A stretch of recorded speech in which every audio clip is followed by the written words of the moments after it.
Next up on No Surprises. So who all is involved in the making of No Surprises? Us. We three. And Sam. Sam Right. and Molly. And Molly. And Molly. Katie. Alex. Oh, Alex. Oh, Alex. Yeah. Who does all of our, so we've got Alex Lucky, who does We're like, yeah, the whole team, actually.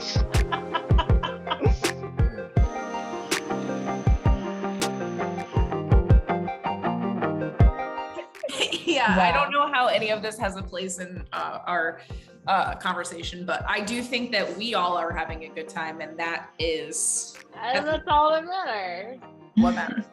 And with that, hi, I'm Mallory Ulazic. I'm Kelsey Gilbert-Kryling. And this is No Surprises, a look inside the ambitious, joyful, and occasionally terrifying journey of running a web design agency. And this is our last episode of the season. Look who's back. Look who's back. Reyna. Reyna Abigail Levine. And My co-producer, Daisy. Daisy I mean- forever. Daisy, you deserve a raise. Yeah. Daisy needs treats. Daisy's like the only rays are rays of sunshine. You know what? Daisy should get her own transition in the No Surprises final cut of the YouTube episode. Like her face should be a part of a transition. Yeah, or just this. And this is a great lead into our conversation today, right? Because we've decided to treat our last episode as one of our ever popular internal meetings, the project debrief. Now, always fun to get an inbox invite to those. Usually means something went not so great on a project. But for the purposes of this call, we're gonna let folks a little bit even deeper into how the sausage was made and how our mind grapes work. I also feel like the debrief is not ideally only used when things go poorly. I think we should be debriefing more often when things go very, very well. That just is one of those, like, our greatest expectations bump up against the constraints of time and space. And so what is important is not always urgent, and we don't get to do that. But I would like to say that this is not a project debrief on the podcast because we think it went poorly. It's just a full structure to lead a discussion.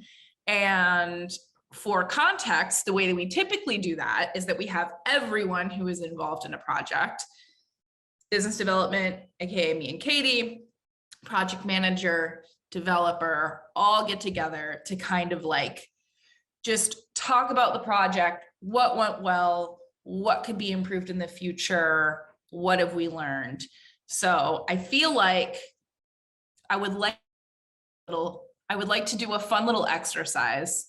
Oh boy. Mallory, huge world brain. You went through this like incredible creative journey to reimagine how we do marketing at Week of the Website, which is to say, do it. What was your vision? Try. Something that we had Stakes are really low. Yeah. Attempted.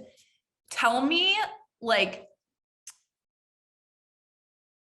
I'm claiming the role of apparently moderator in this discussion, but tell me and tell all of us, what was the original idea behind doing a podcast for you? Meeting Reyna.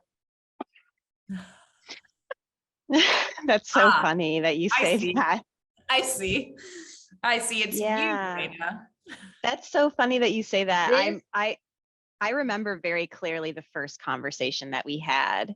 It was in the summer of 2022. And you were like, you need this. And I was like, we need this. At first I was like, at first I was really attracted to Week of the Website, just the straightforwardness, transparency, branding, design that I had seen. And I was recommended by a friend that also is a contractor. And when I got on the phone with you, originally my intention was, hey, can I be a project manager on a week of the website Yes, project? that's right. Like that, this was not my intention. We were like, no, heart. This was like a moment too, because I remember this phone call, and it was during a particular, like, I have days where I have my hands in a lot of different things. And I remember being really scattered that week. And so that was like prime goat rodeo moment for you to witness, when I was just like, I'm stopping this interview as it pertains to this position, and we're going to actually transition and talk again about something completely different. Because I was like, this is not where I want to use you. You seem like you'd be wasted here. Let's use you over here. Yeah, I remember having the conversation, talking about project management with you, but then sort of at the end of getting to some of the project management questions, I started asking like, well, you seem like really great and you have a lot of really specific ideas about project management and running a startup. Like, why aren't you talking about this to your larger community? And you had said like, there's this hurdle that Kelsey and I have, which is we have all of these ideas, but we can get all the way up to the execution, and we just need help with execution and like getting it over the finish line in terms of like producing, getting the link, like making sure that like it's a real video, that kind of thing. And I was like, well, execution is my middle name. If you can like help me ideate, we can like definitely do that. Execution is not my middle name, but I was gonna say, we can see your middle name on the screen. Yeah. But like, yeah, I really, really liked, I think specifically for me, working with such a creative group of people to bring this to fruition, because it makes the execution very obvious.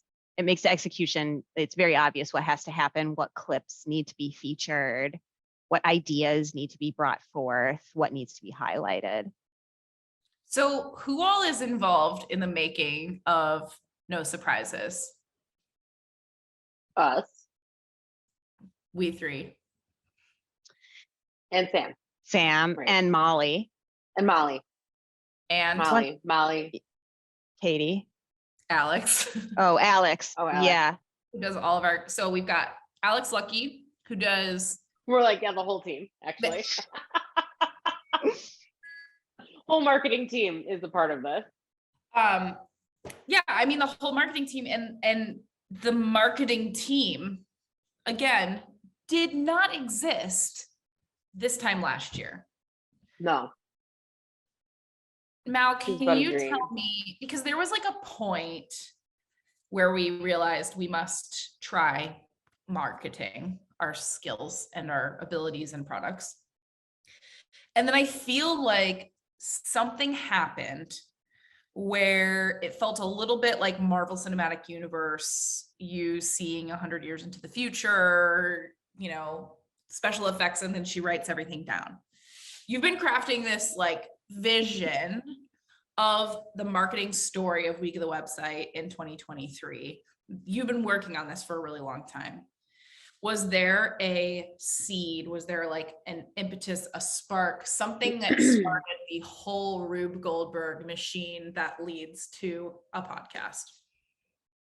It really was the conversation. It's a combination between the conversation I had with Reyna, and then kind of having worked my way up to wanting to do this as my career for my entire adult life. So it's an interesting confluence of things happening, because I knew at this time I was ready to take everything I learned, every idea I've had in the past, and start pulling from some of those prior concepts I've thought of, knowing that, all right, I can build a pretty nimble team to get this off the ground. I know that it's going to take a lot of effort. We've tried this in the past. We're really going to have to activate a larger group of people to help us execute. And, you know, our problem has always been with marketing, is with a lot of people's issues with throwing money at marketing, is like the execution, and like, it's a lift. There's a lot of stuff you have to do, and a lot of people have to be working together.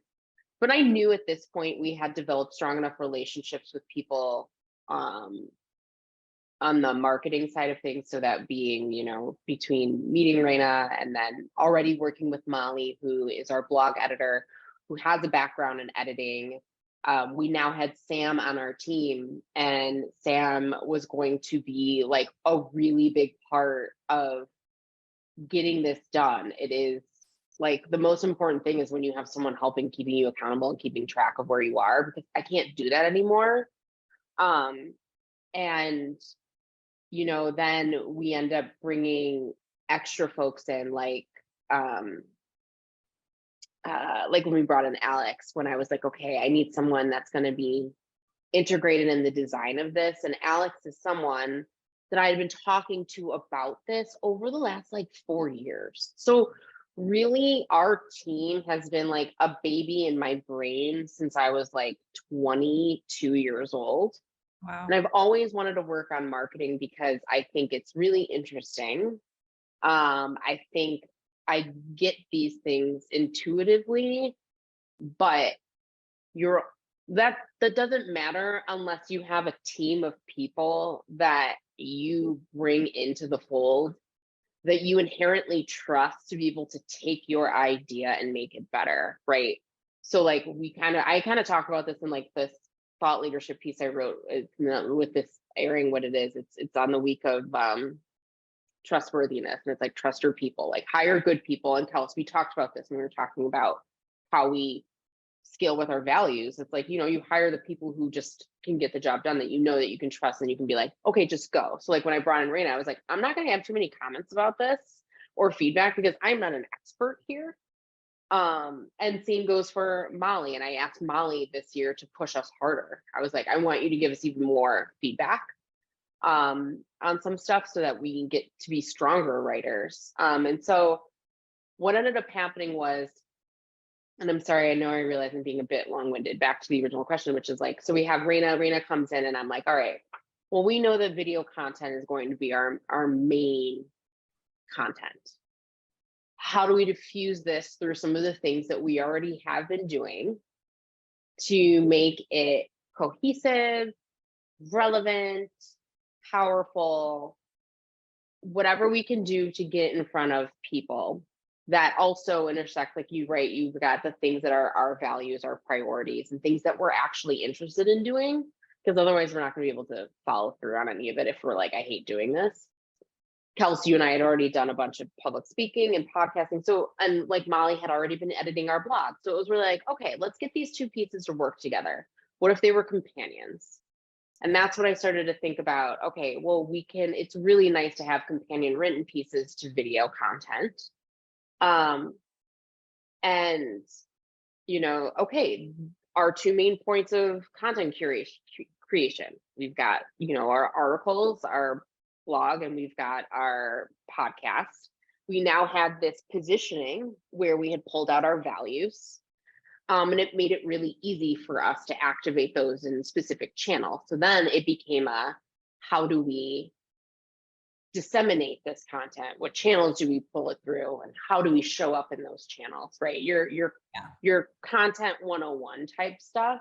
Yeah. And then I started doing research, because you know me, I'm not going to do things the way people have been doing them if they're not really working, right? If it's working, then I'm not going to change it. Like with LinkedIn, I'm like, you post an article, it works. Like you don't have to get funky there. But with Instagram, we knew we were going to be there because it's a physical channel.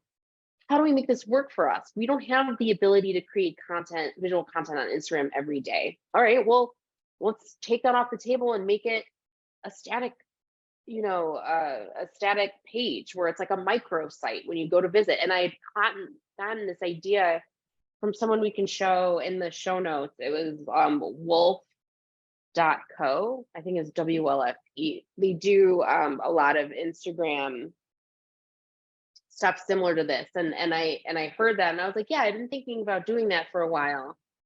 And then I was like, it's not exactly going to work for us and how we work, but I can use this and manipulate it to work for us.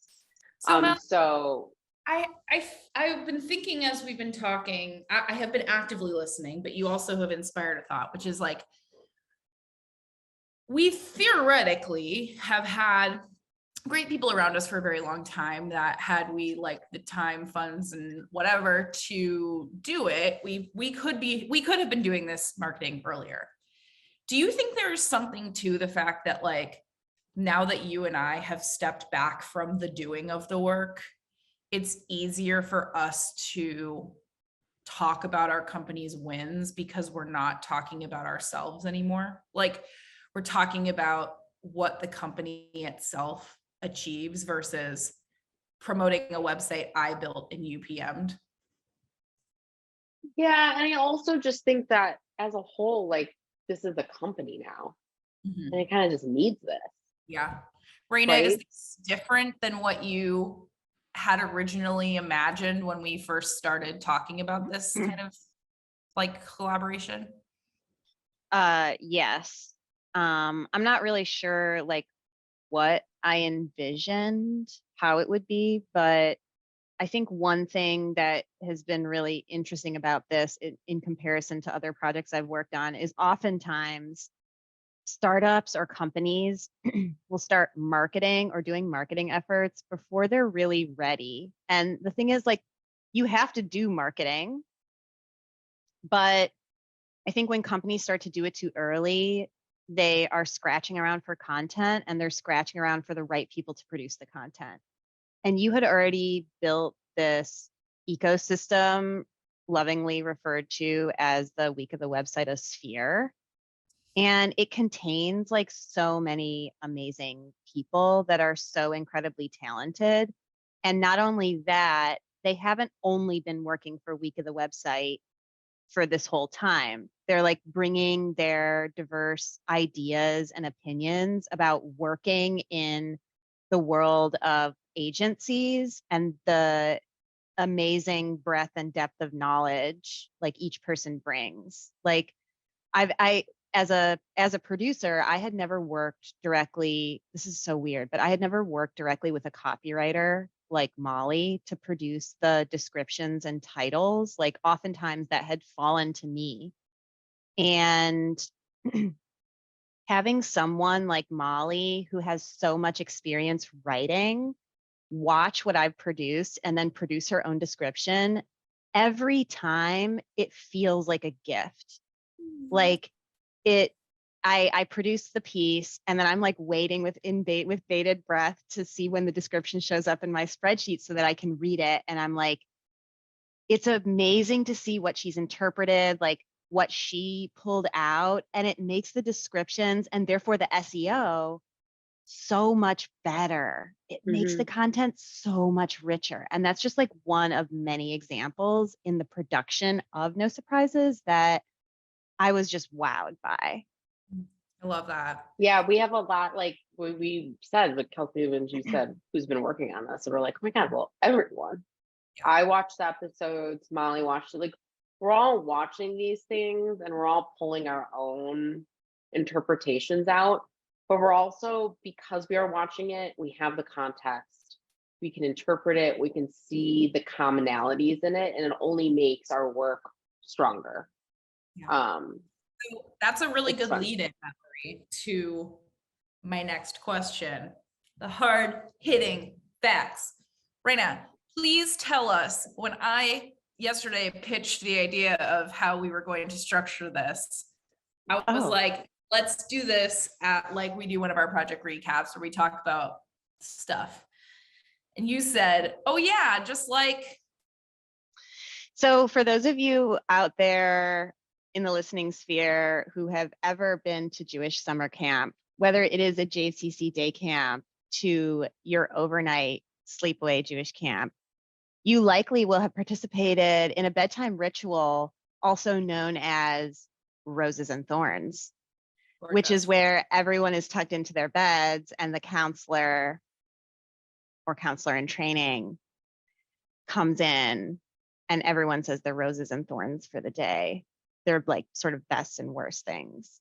And it's like, it was always one of my favorite parts. I love ritual. Anything ritualistic, I am pencil me in. Coach. Put me in. Well, you're gonna love this new communal living environment that Mallory and I have come up with. Not just kidding. Start a cult. Gifting table, gifting table. Call back. I love We it. basically live in our own commune, but it's Yes.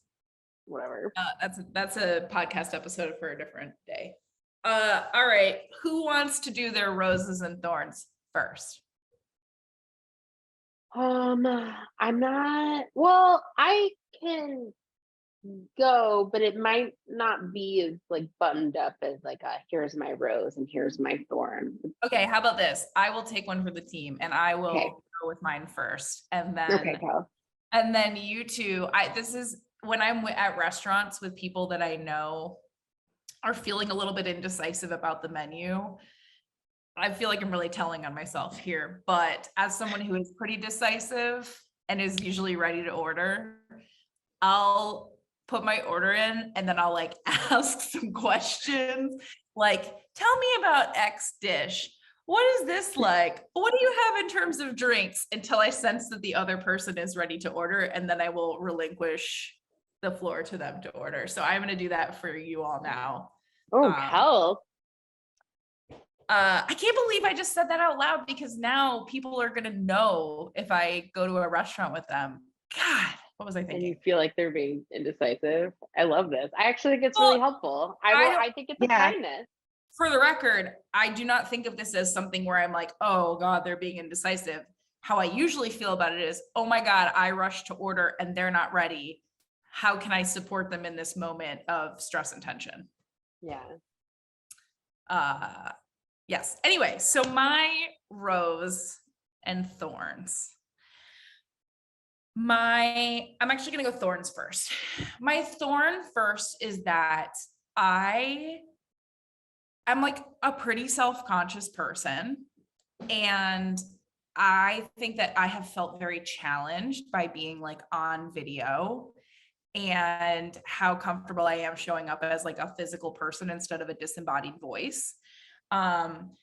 The result of that is that I have not been very good about listening to and watching episodes back once they are completed. I feel very like Hollywood celebrity who never watches their own movie because they just can't handle it. So I would like in coming seasons to get more comfortable with that. I'm sure if you've watched my style change throughout the arc of the season, I went from like, I'm wearing a blazer and my hair is very done, to like, okay, I'm more comfortable just showing up as myself, which is fine. But I think that's something that Reyna, in hearing you describe, like seeing Molly write her reaction to this felt like a gift. What I realized in hearing you say that is that by me not necessarily watching or engaging in the like content that we're creating, I'm taking the joy of hearing my feedback away from you and other people on the team who are working really hard, just because like I end up having a whole bunch of thoughts about listening to or watching myself back. So that's something I would like to work on and just like show up and be comfortable with. My rose is that I love Mal and I don't get to have much time just talking to each other about these topics anymore, because we are very, very, very involved in our day-to-day work. And we are increasingly, though we try very hard to keep a through line of collaboration because we know that's really important, because of how much work we have to do, we end up being a little bit more siloed. So I love having these points of connection. And I also really love getting to have those conversations with folks like you, Reyna, and other people, like connecting with them on our team. Those are my roses and thorns.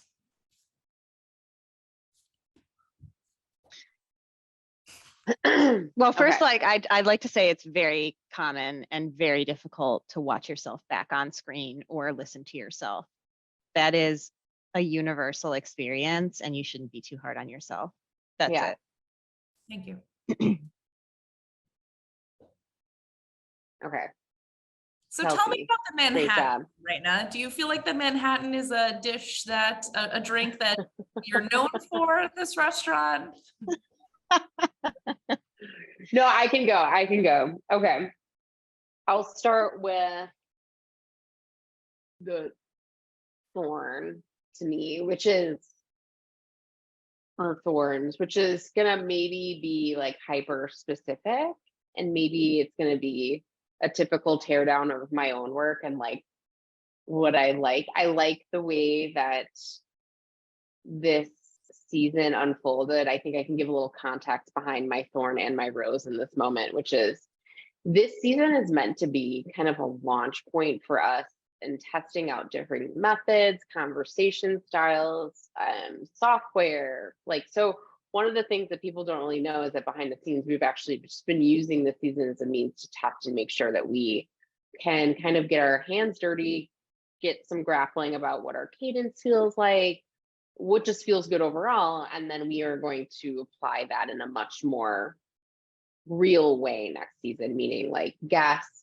you know, a little bit more of, we're going to be talking a whole lot less about us, right? It's going to be a lot more interpersonal. So my areas of feedback are really just like, I want to take some of the things that we've learned and really apply them in a meaningful way. I want to make sure that we up like the quality of what we're doing from like an audio standpoint. So we're talking about getting new mics. I also relate to Kelsey when she's talking about how we show up and how rewatching these things. I do rewatch the episodes like once or twice. I got over it really fast. To be honest, it was uncomfortable for a second, but it allowed me to watch myself and watch us and be able to take what I was seeing and adapt it right away to like, you know, okay, how am I showing up? And that's when all of a sudden I came to that solution where I was like, I realize when I'm showing up in sweat and I take my shoes off and Dexter's on my lap, that it feels a lot more natural for me to be talking instead of being obsessive about how I look, which is a very real thing. But like you and I both know, Kels, that I show up to the office every day with no makeup on and in sweats and like men's jeans. Like it's not like I can't be gussied up every day. I like it, but the reality is that you and I have very much a lot of other work to do, and it's just not like I'm not putting on my leather pants in the morning right now. Which brings me into Valerie puts her leather pants on one leg at a time, just like everybody else. It's either jeans or leather pants. We both know this, but you've seen my mini closet in your basement. But the rose has been basically the fact that I've been watching us and watching each episode and being like, it's getting better, it's getting better, it's getting better, it's getting better. And not because I thought it was bad, but I was like, we're connecting, we're getting this. We're falling into a really good cadence. We've figured out what feels natural for us, which ultimately comes across so much better when I'm rewatching these episodes, that by the time I've been watching these last couple, when we have invited guests on, I've been like, oh my God, well, we're right back in it where we started years ago when we started our first podcast, The Zest, Respect the Zest. And I'm like, this is going to be great for us. This is where we thrive. Like, I can't wait for the next season to bring people on and to land into a little bit more of a interview format, moderation format, where we're getting even more perspective on some of the topics that we're approaching. And again, like taking the foot, it's been hard for me to rewatch everything. Is like, oh, we're talking about ourselves a lot. I don't like it, but I know why we did it. And it's all like one big kind of like beta test. So et voila. Reyna. So I think my rose has just like, first of all, been all of the joy that I've just like felt in producing this show, and how many funny, amazing shorts and moments have just like come out of it. I also have been trying out some new things technically in terms of like editing the video and making the video version of the podcast or the web series more engaging. So in the last episode that we did with Susan, the developer, she was just typing some things on the website, and I just like did a quick screen capture so people could see, if they were watching the video, like exactly what she was talking about on the website. And so I've been able to like push my production skills and like make really good, relevant, and engaging decisions around production in this series itself. And I've like grown as a producer. So there are lots of roses in that. It's hard to think of like what a thorn is, because honestly, it has been just like such a fun experience. I think because like we're a team with a lot of people and there's like a lot of steps to produce it. In the beginning, I felt like, oh wow, there's a lot of steps and I feel like I'm gonna mess this up. And like, what if I post something and it's the wrong description, or like, it's like sometimes I'll like wake up in the night and be like, did I paste the episode 7 description that Molly wrote into the Buzzsprout episode lowest 6? of stakes. Like, did I piss do me off that? if you tried, yeah. Did I do that? Like, you know, like little like silly things like that, because there's a lot of people. It takes a village to produce this kind of engaging content. It takes a village to produce content that is relevant to your audience, and you have to like just really work to make sure that everyone is included and on the same page, because there are a lot of people and there are a lot of steps. It's not a thorn, but it's just that. Yeah. Can I tell you something I really like? I like that none of us, well, let me say this for myself. I think when you launch a project like this, it's super easy to fixate on metrics. And that is sort of a failing game, because when you create something new, like it's not going to just like jump out with huge amounts of traction. And I don't think that was ever the intention. But I like that this has been built without that pressure of like, Reyna, when you tell us about like interaction and how many folks have been interacting with the content, I'm like, cool, good to know, but it doesn't feel like it's driving decisions at this point. And that's, I think, a really special part of doing this way, is like the goal of this is not to monetize our YouTube views. The goal is to create content that's like really useful for people. And that's, I think, makes this more fun. Yeah.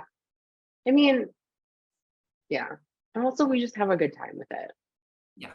And Reyna, I definitely like relayed to your comment of like, you know, you did a screen grab, and I'm like, I've been working through the same, which is why this season was like a lot of testing for us, where I've been doing the same thing, where it was like a couple episodes in, when we started talking about doing the audio quotes, when Kelsey brought that up, audiograms, I should say. I was like, okay, now I'm going to rewatch this again. And I just started to streamline. I'm like, okay, I'm rewatching it once. I'm grabbing the time grabs. And I'm also listening for the things that we can incorporate into our creative and visuals for the week, so that it's all wrapped up in one nice little bow. And I'm still getting better at organizing that stuff. But like, yeah, you're thinking about multiple things. I'm like, okay, we have a content plan. It's coming into place. I know what I need to be thinking about and doing. And so that's why when we come back next season, we will be even stronger. And I'm thrilled. I can say what the next season is on this, can I? I was just going to ask you to tell us more about the next season before we wrap up. Well, folks, next season. So we're going to be taking a little bit of a break from No Surprises as we gear up for the next season. So we're only going to be off for about a month. But you will catch us again in May. And don't quote me on that, but that's what it is right now. Is our new first episode will go live sometime in May. And it's all going to be about the creative process. So creative process, we're going to explore it. We're going to do some research in our time off and decide how we want to incorporate that and how we want to program that, but expect a lot of guests to come on by, a lot of interesting conversations.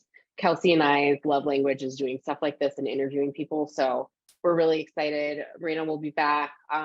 You know, it'll just be one big old party again, except less about week of the website and more just about the things that we care about. I don't want to pull a surprise on anyone, but I do feel we need to celebrate the end of this season in some fun way. And I happen to have a whole bunch of Week of the Website stickers that have our new tagline on them. These are 2023 version stickers that I would like to mail out to some people.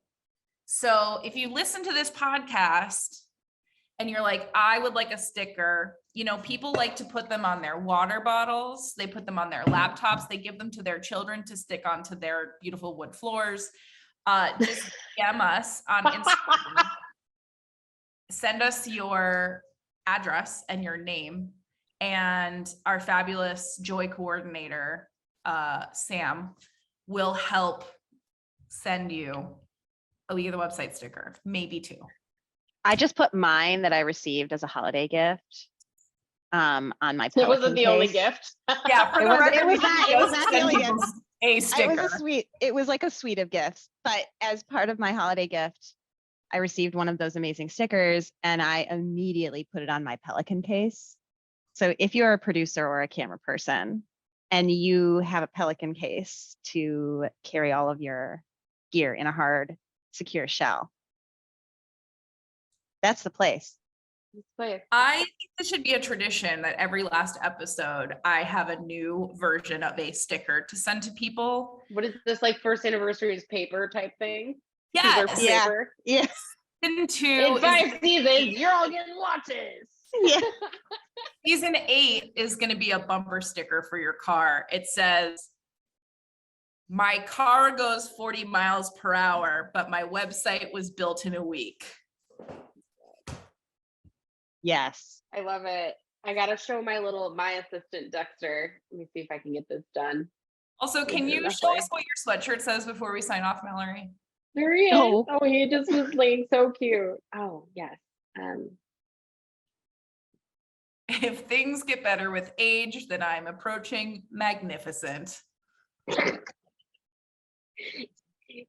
Age-related humor is now my personality. Perfect.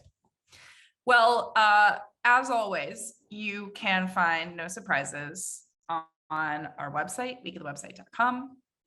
Anywhere where you find your podcast, Spotify, Apple, other places. We will not be back next week because this is the end of season 1, but we will be back soon with season 2. Reyna, thank you for everything. This has been a really, really fun first season. Yeah. Mallory, thank you, Reyna. guys. Without you, No Surprises would be no surprises. And no Oh, God. delight. Not at all. No. None. Oh, God. Oh, team, love you all. Good for us.